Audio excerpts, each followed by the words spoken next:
Risalatun wahidatun faqat. Un seul et unique message. Écrit par le docteur Naji ibn Ibrahim al-Arfaj. Dédicacé à ceux qui recherchent sincèrement la vérité et aux personnes douées de raison. Dans le vif du sujet. Après la création d'Adam et tout au long de l'histoire de l'humanité, un seul et même message originel fut transmis aux hommes. En vue de rappeler aux hommes ce message et de les ramener sur le droit chemin, le seul et unique vrai Dieu envoya des prophètes et des messagers tels que Adam, Noé, Abraham, Moïse, Jésus et Mohammed. Que la paix et le salut soient sur eux tous, afin qu'ils transmettent un seul et même message qui est « Le vrai Dieu est unique. Adorez-le donc. Lui seul. » Le Dieu unique, le vrai, est le seul qui soit digne d'être adoré. Il a envoyé, afin de transmettre ce message, Noé qui a dit « Votre Dieu est un Dieu unique. Adorez-le donc, lui seul. » Abraham qui a dit « Votre Dieu est un Dieu unique. Adorez-le donc, lui seul. » Moïse qui a dit « Votre Dieu est un Dieu unique. Adorez-le donc, lui seul. » Jésus qui a dit « Votre Dieu est un Dieu unique. Adorez-le donc, lui seul. » Mohammed qui a dit « Votre Dieu est un Dieu unique. Adorez-le donc, lui seul. » Dieu a certes envoyé les messagers dotés d'une ferme résolution, ainsi que d'autres, dont nous connaissons certains, afin qu'ils s'acquittent de plusieurs missions. Parmi celles-ci, premièrement, recevoir la révélation divine, la transmettre à leurs peuples respectifs et à leurs adeptes. Deuxièmement, enseigner aux gens l'unicité divine, c'est-à-dire le fait de vouer le culte exclusivement à Dieu. Troisièmement, incarner le bon exemple par la parole et les actes, afin que les gens, dans leur cheminement vers Dieu, puissent les prendre comme modèles. Quatrièmement, orienter leurs adeptes vers la crainte de Dieu, son obéissance et le suivi de ses injonctions. Cinquièmement, enseigner à leurs adeptes les lois religieuses ainsi que les nobles caractères. Sixièmement, guider les personnes désobéissantes, les associateurs parmi les idolâtres et autres. Septièmement, informer les hommes qu'ils seront ressuscités après leur mort et qu'ils seront, au jour de la résurrection, jugés et rétribués en fonction de leurs actions. Quiconque aura cru en Dieu sans rien lui associer et aura œuvré avec vertu, aura pour récompense le paradis. Et quiconque aura associé qui ou quoi que ce soit à Dieu et lui aura désobéi, aura l'enfer pour refuge.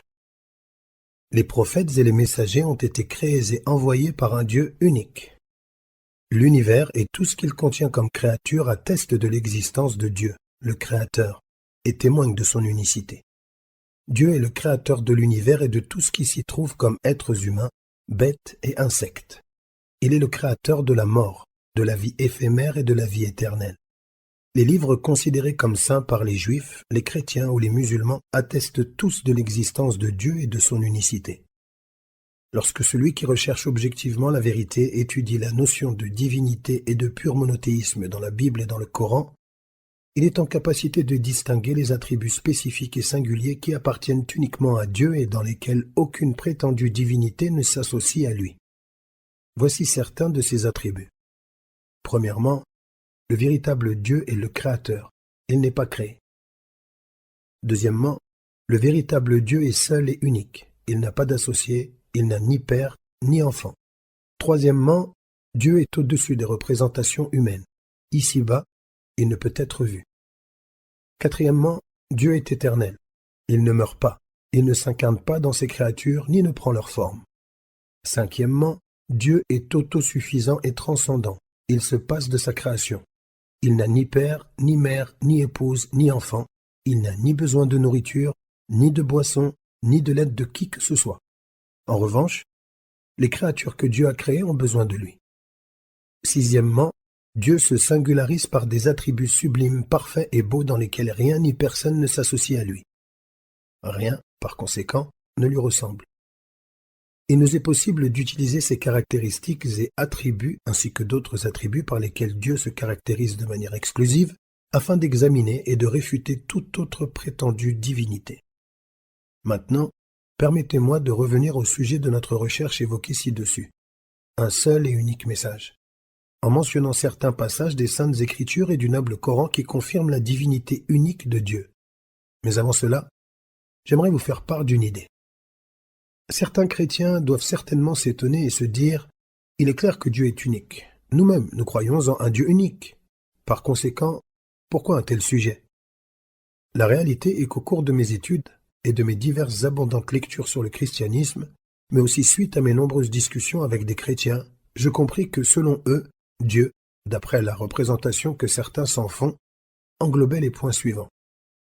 Premièrement, Dieu le Père. Deuxièmement, Dieu le Fils. Troisièmement, Dieu le Saint-Esprit. Le simple bon sens, la logique pure pousse le chercheur objectif à poser aux chrétiens la question suivante. Que signifie pour vous « Dieu est un » alors que vous faites en même temps référence à trois divinités? Est-ce que Dieu représente une seule entité en trois ou trois entités en une? Un dans trois ou trois dans un? De plus, selon certaines croyances chrétiennes, ces trois divinités ont des fonctions, des existences et des formes différentes. Ainsi, premièrement, Dieu le Père est le Créateur. Deuxièmement, Dieu le Fils est le Sauveur. Troisièmement, Dieu le Saint-Esprit est l'assistant. Prétendre que le Messie est le Fils de Dieu, ou qu'il est une divinité, ou qu'il est une partie de Dieu, contredit totalement ce que les textes scripturaires de la Torah et de l'Évangile ont établi. Ces derniers stipulent en effet que Dieu ne peut être vu ici-bas. Vous n'avez jamais entendu sa voix, vous n'avez jamais vu son visage, dit l'Évangile selon Jean 5, 37. Personne ne l'a jamais vu, et personne ne peut le voir, dit le premier épître à Timothée 6, 16. Personne ne peut me voir et rester ensuite en vie. Exode 33, 20. En se basant sur ces textes ainsi que sur d'autres, je m'étonne, me demandant en toute sincérité comment concilier les dires de ceux qui disent que Jésus est Dieu et les textes bibliques qui insistent sur le fait que personne n'a vu Dieu ou n'a entendu sa voix. À cette époque, les Juifs en général ainsi que la famille de Jésus et ses apôtres en particulier, n'ont-ils pas vu Jésus, le Messie, Dieu le Fils comme le croient certains? N'ont-ils pas entendu sa voix? Comment, alors que la Torah et l'Évangile établissent que personne ne peut voir ni entendre Dieu, peut-on trouver ensuite certaines personnes qui croient que Jésus, celui dont ils ont vu la personne, dont ils ont entendu la voix, est Dieu ou le Fils de Dieu? Y a-t-il un secret caché concernant la véritable réalité de Dieu? La Torah assure le contraire. Elle nous rapporte en effet de Dieu la parole suivante. Certes, je suis, moi, le Seigneur. Il n'y a point d'autre divinité. Ou encore, certes, je n'ai point parlé en secret et je n'ai pas fait de mon dessein une chose sacrée. Et encore, certes, je suis moi, Dieu, et je parle en toute vérité. Certes, je proclame ce qui est véridique. Ésaïe 45, 19. Par conséquent, qu'en est-il en réalité? Relis bien le verset cité précédemment. Relis-le plusieurs fois et médite-le profondément. Entreprenons ensemble une quête à la recherche de la vérité sur Dieu dans la Bible et le Coran en espérant que vous me ferez part de votre opinion après avoir médité les versets et les textes rapportés ici, mais aussi après avoir lu ce livret de manière critique et objective. Par souci d'objectivité, je citerai les preuves, sans faire le moindre commentaire, dans l'espoir qu'elles soient méditées avec soin et impartialité, sans idée préconçue. Dieu l'unique, le vrai dans l'Ancien Testament. Écoute, ô Israël, le Seigneur, notre Dieu, est unique. Deutéronome 6.4. Dieu, le seul, l'unique, n'a-t-il pas insufflé en nous le souffle de vie et ne pourvoit-il pas à notre subsistance? Malachie 2.15. Afin que vous sachiez et que vous croyiez en moi, et qu'ainsi vous compreniez que, certes, c'est moi, je suis Dieu. Il n'y a jamais eu de divinité avant moi et il n'y aura jamais de divinité après moi. C'est moi le Seigneur, il n'y a pas de sauveur en dehors de moi. Ésaïe 43, 10 et 11. Je suis le premier et je suis le dernier. Il n'y a point de divinité en dehors de moi. Qui est mon semblable? Ésaïe 44, 6. Ne suis-je pas le Seigneur? Et n'y a-t-il point de divinité autre que moi? Je suis bon et sauveur. Il n'y a pas ici et là d'autres divinités. Ésaïe 45, 21. Cela ne te rappelle-t-il pas d'autres textes? Dieu, le seul, l'unique, la vérité, dans le Nouveau Testament. Or, la vie éternelle, c'est qu'ils te connaissent, toi, le seul vrai Dieu, et celui que tu as envoyé, Jésus-Christ. Évangile selon Jean 17, 3. Adorez Dieu, votre Dieu, et ne servez que lui. Évangile selon Matthieu 4, 10. Écoute, ô Israël, le Seigneur, notre Dieu, est un Seigneur unique. Certes, Dieu est unique, il n'y en a pas d'autre. Évangile selon Marc 12, de 28 à 33. En effet, Dieu est seul et unique. L'intermédiaire entre Dieu et les hommes est unique. C'est un homme, le Messie Jésus.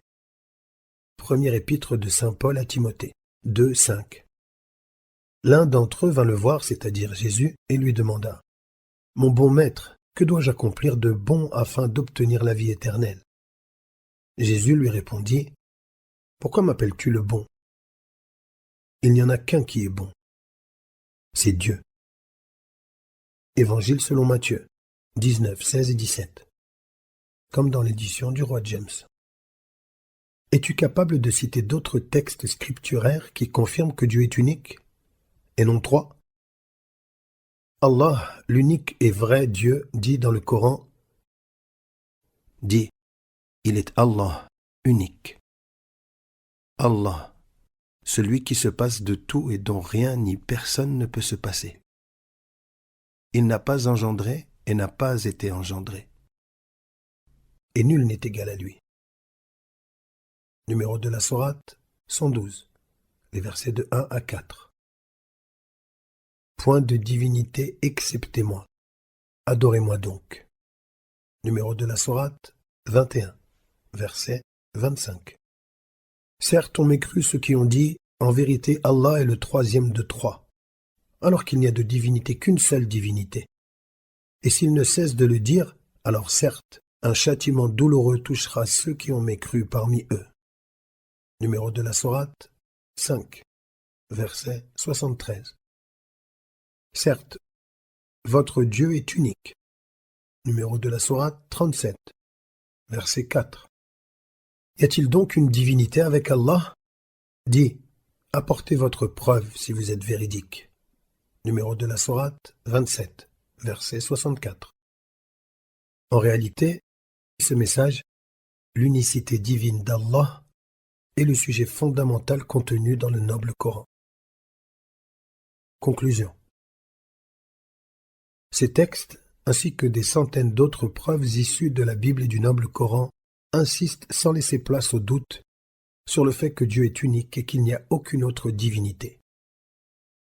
Il y a dans les Saintes Écritures: « Écoute, ô Israël, le Seigneur, notre Dieu, est l'unique Seigneur. Dieu est assurément unique et il n'y en a pas d'autre. » Évangile selon Marc 12, de 8 à 33. Le noble Coran évoque ce sujet à travers sa parole: « Dis, il est Allah, unique. » Numéro de la sourate 112, verset 1. La Bible confirme non seulement que Dieu est unique, mais aussi le fait qu'il est l'unique créateur et sauveur, comme il a dit: « Afin que vous sachiez et que vous croyiez en moi et qu'ainsi vous compreniez que certes c'est moi, je suis Dieu.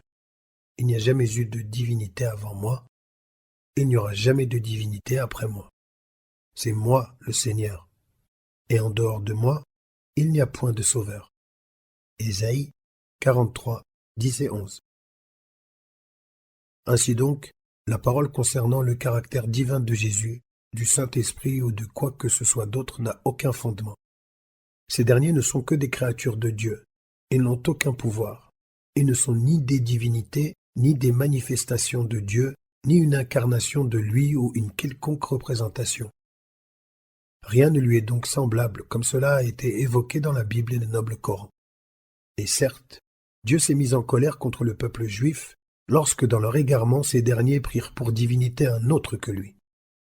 Il a dit: « Et la colère de l'Éternel s'enflamma contre Israël. » Les Nombres 3, 25. Et Moïse, que la paix soit sur lui, incendia leur veau d'or. En outre, un groupe de chrétiens monothéistes a été torturé et persécuté car ils avaient cru en l'unicité de Dieu et avaient rejeté le remplacement des enseignements monothéistes purs de Jésus, l'unicité divine d'Allah, tout en désapprouvant l'innovation de la notion de Trinité apportée par Paul et ses adeptes. En résumé, Dieu a envoyé Adam, Noé, Abraham, Moïse, Jésus, Mohammed ainsi que tous les autres prophètes et messagers, que la paix et les bénédictions d'Allah soient sur eux tous, afin d'appeler les hommes à la foi en Dieu et à lui vouer un culte exclusif et sincère, seul, sans associé et sans aucun égal. Gloire et pureté à lui. Ceci est leur unique message. Le vrai Dieu est unique. Adorez-le donc, lui seul.